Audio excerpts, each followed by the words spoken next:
After 5 months of silence, police have finally released video footage of Gus Lamont. The media is calling it heartbreaking. They're saying it shows us the last place Gus was seen alive.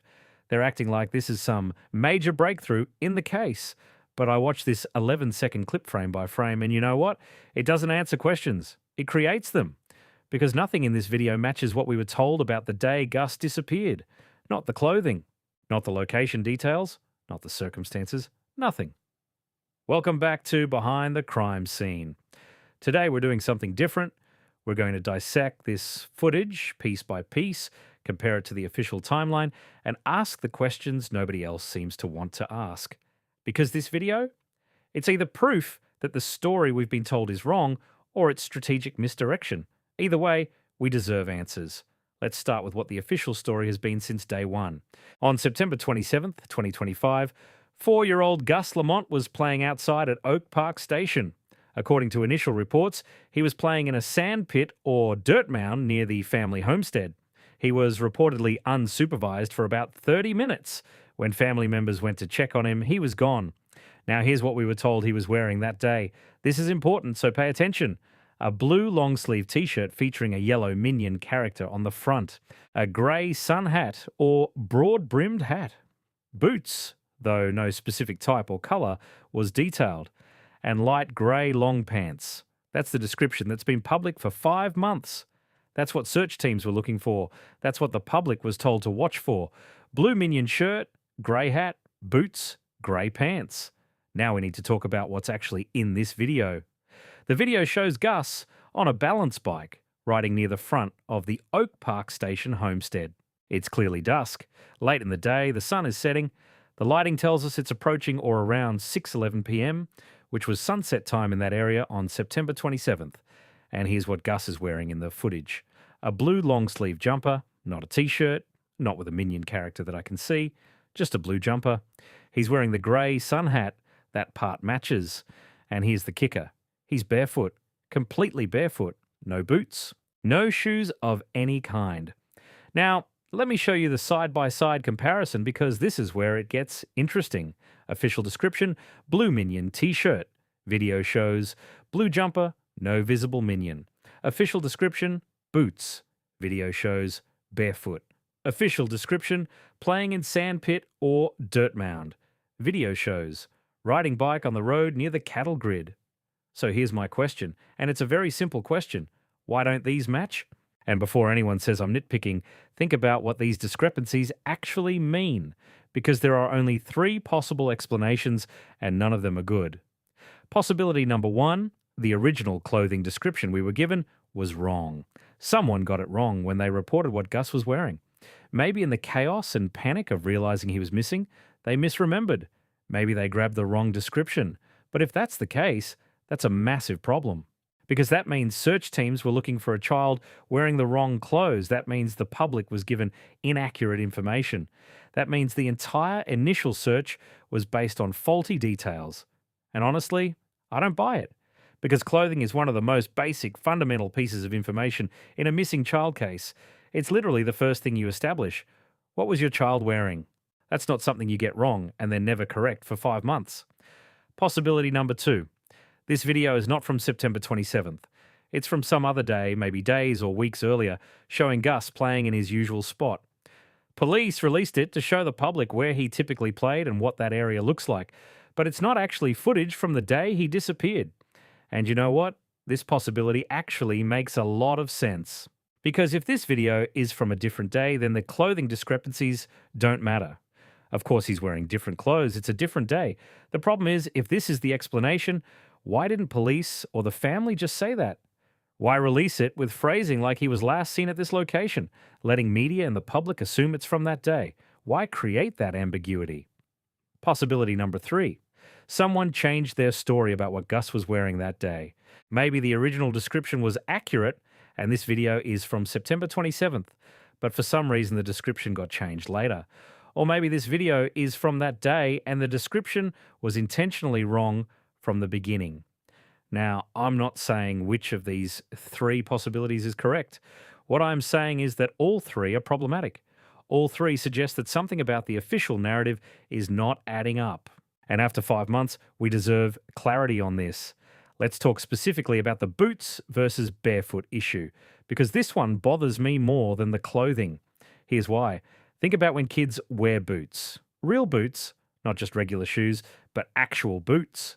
You put boots on a kid when they're going somewhere that requires foot protection, when they're going to be walking through rough terrain, when there might be thorns, rocks, mud, animal droppings, whatever. You don't put boots on a 4-year-old who's just playing in a sandpit 30 feet from your house.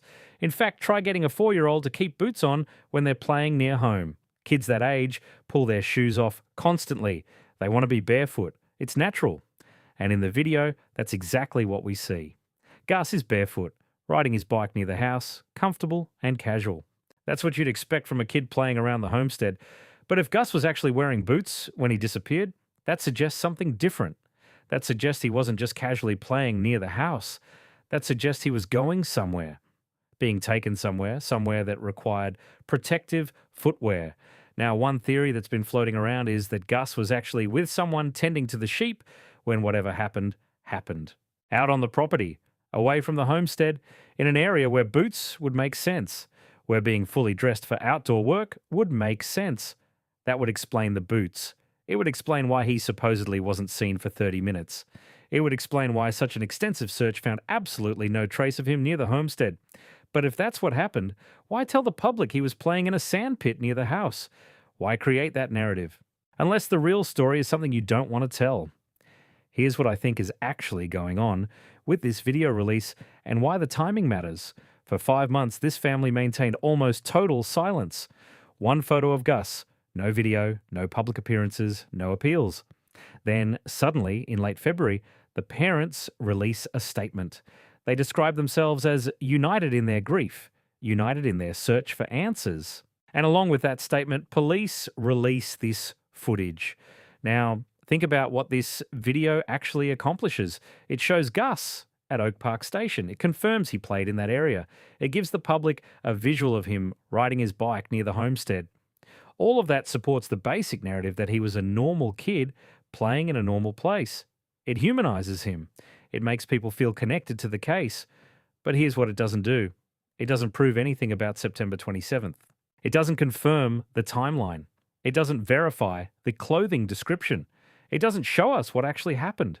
And because there's no clear statement about when this footage is from, it creates just enough ambiguity to avoid contradicting any existing story while also not really supporting it either. That's genius, actually.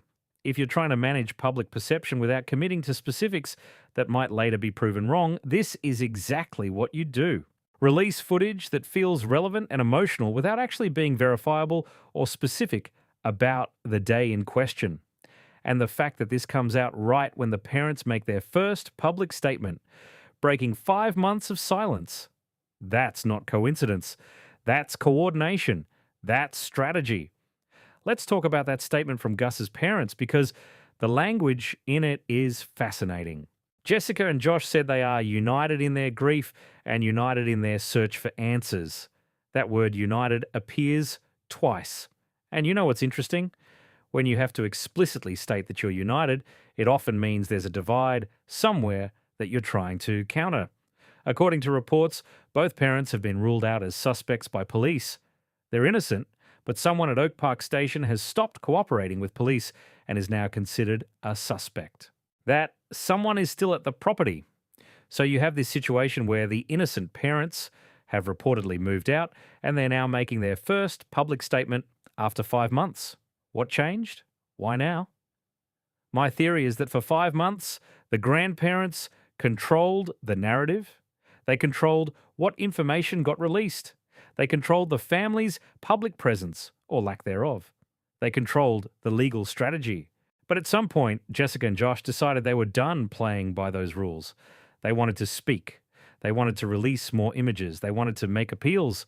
And this video, this ambiguous footage that shows Gus but doesn't really tell us anything concrete about September 27th, this is the compromise. It's something that can be released publicly without contradicting whatever story is being protected. It's emotional content that satisfies the parents' desire to do something while not actually revealing anything dangerous to whoever needs things kept quiet. Is that cynical? Maybe. But look at the pattern. 5 months of silence. Then, suddenly, a carefully worded statement and strategically ambiguous footage. That's not transparency, that's management. Here's what we know police have but aren't sharing. They've seized a vehicle and a motorcycle from Oak Park Station. Both are undergoing forensic testing. They're planning additional searches at the property and in an adjacent national park. They have electronic devices they've taken from the homestead. All of that is being analysed. So police have access to GPS data that could tell them exactly where those vehicles went on September 27th. They have access to communications and search histories from those electronic devices. They have forensic evidence from the vehicles themselves. They know things we don't know. And yet they're releasing this video without clarifying when it's from or addressing the clothing discrepancies. Why? Either they don't think those details matter, which seems unlikely given how fundamental clothing descriptions are to missing person cases, or they're deliberately maintaining ambiguity for investigative reasons. My guess? Police know this footage isn't from September 27th. They know it's from some other day, but releasing it serves a purpose. It keeps the case in the public eye. It generates discussion and analysis. It potentially puts pressure on whoever knows what really happened. And it does all of that without revealing information that could compromise the investigation. But that leaves us, the public, trying to piece together a puzzle with pieces that don't quite fit together. And that's frustrating, because we deserve better. Gus deserves better. Let's dig into one more detail that bothers me about this footage: the temperature and what Gus is wearing. According to weather data, on September 27th in that area, the minimum temperature was 5.2 degrees Celsius. That's about 41 degrees Fahrenheit. Cold? The maximum temperature during the day was 27.5 degrees Celsius, about 81 Fahrenheit. Warm. So you have this big swing in temperature throughout the day. In the video, Gus is wearing a long-sleeve blue jumper. That makes sense for the cooler evening temperature as the sun sets. But we were told he was wearing a blue Minion t-shirt when he disappeared. A t-shirt. Short sleeves. If Gus disappeared in a t-shirt, that suggests it was still warm. Middle of the day, afternoon maybe, but the video shows him in long sleeves at sunset when it's getting cold. So either the video is from a different time of day than when he actually disappeared, or he was wearing different clothing than reported, or this video is from a completely different day. Again, we're left with possibilities that all point to inconsistencies in the official story. And the more you look at the details, the more these inconsistencies pile up. It's like every piece of information we get creates two new questions instead of answering old ones. One more thing. We were told Gus was playing in a sandpit or a dirt mound near the homestead. Those are two different things, by the way. A sandpit is typically a dugout area, like a depression in the ground where kids can play. A dirt mound is a pile, elevated, but both descriptions suggest he was playing in dirt or sand, stationary, building something maybe. The video shows him riding a bike on the road, on the pavement or dirt road near the cattle grid. He's mobile, moving, covering ground. That's not playing in a sandpit. That's not even playing on a dirt mound. That's a completely different activity in a completely different location. Now, could a kid go from riding his bike to playing in sand? Sure. Kids do multiple things. But if you're reporting where a child was last seen and what they were doing, you don't say sandpit when they were actually riding a bike 50 feet away on the road. You say the accurate thing.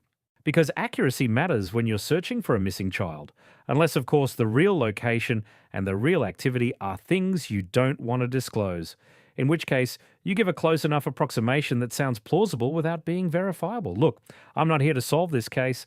I'm not claiming to know exactly what happened to Gus Lamont that day. What I'm saying is that the information we're being given doesn't add up. The footage we've been shown doesn't match the descriptions we've been told. The timeline has holes. The details have inconsistencies. And after 5 months, those inconsistencies haven't been explained or corrected. This video that police released, it's powerful emotionally. Seeing Gus alive and moving and playing, it tugs at your heartstrings. It makes you want to help. It makes you feel connected to this case. And that's probably intentional. We need clarity about when this footage was taken. We need explanation for why the clothing doesn't match. We need to understand whether Gus was actually wearing boots or was barefoot. We need to know if he was playing near the house or was somewhere else on the property. These aren't trivial details. These are fundamental facts about what happened to a 4-year-old boy. And until someone, whether it's police or the family or whoever is controlling this information, until someone gives us straight answers about these basic questions, we're going to keep seeing patterns that don't make sense and details that contradict each other. The release of this video was supposed to be a breakthrough. The parents breaking their silence after 5 months was supposed to signal a new phase in this investigation, a new openness. But instead, what we got was more ambiguity, more questions, more pieces that don't quite fit the puzzle we've been given. And maybe that's by design. Maybe police and prosecutors are building a case and they can't reveal certain details yet. Maybe the parents are caught between wanting to help and needing to protect themselves legally. Maybe there are good reasons for all this strategic ambiguity. But from where I'm sitting, from where the public is sitting, it looks like we're being managed. It looks like information is being carefully controlled and released in ways that satisfy the demand for updates without actually updating us on anything substantial. What happened to Gus Lamont? I don't know. But I know that what we've been told about that day doesn't match the evidence we're being shown. And I know that 5 months is a long time to maintain inconsistencies without explanation. Gus deserves the truth. His parents deserve the truth. The public deserves the truth. And the truth should be able to withstand scrutiny. It should be able to stand up to questions about clothing and timing and locations. If the official story is accurate, then these details should all line up. The fact that they don't is telling. To everyone watching, keep asking questions. Keep looking at the details. Keep demanding answers. Don't let emotion override logic. Don't let strategic releases distract from fundamental inconsistencies. Because until someone explains why this video shows something different than what we were told about September 27th, we don't actually have answers. We just have more questions. This is Behind the Crime Scene. We'll keep watching this case. We'll keep analysing the information as it comes out. And we'll keep asking the questions that need to be asked even when they're uncomfortable. If you have information about Gus Lamont's disappearance, contact South Australia Police or Crime Stoppers at 1800 333 000. If you found this analysis valuable, subscribe to Behind the Crime Scene, hit that like button, and share your thoughts in the comments. What do you make of these inconsistencies? Let me know. See you in the next one.